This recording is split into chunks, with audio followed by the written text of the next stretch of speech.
ఈరోజు మనం పర్సెప్షన్ గురించి తెలుసుకుందాము. పర్సెప్షన్ అంటే ఏంటంటే, ఎవరైనా ఒక వ్యక్తి నీకొక విషయం చెప్పేటప్పుడు, నువ్వు దాన్ని ఎలా అర్థం చేసుకుంటావు? అంటే అది based on your knowledge.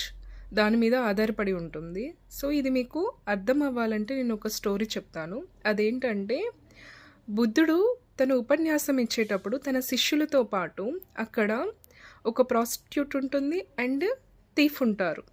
So, బుద్ధుడు ఎప్పుడూ కూడా ఉపన్యాసం అయిపోయిన వెంటనే ఒక మాట చెప్తాడు. ఏమని అంటే, ఇప్పుడు అయిపోయిన తర్వాత మీ నెక్స్ట్ పనికెళ్ళండి అనేసి అంటారు. యాక్చువల్‌గా ఆ బౌద్ధ భిక్షువులు ఏం చేస్తారంటే, నెక్స్ట్ పనంటే ఏంటంటే వాళ్ళది మెడిటేషన్ చేయడం.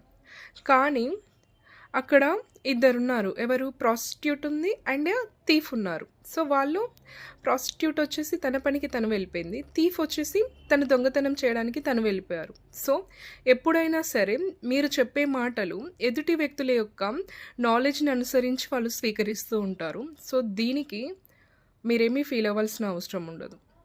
Thank you all.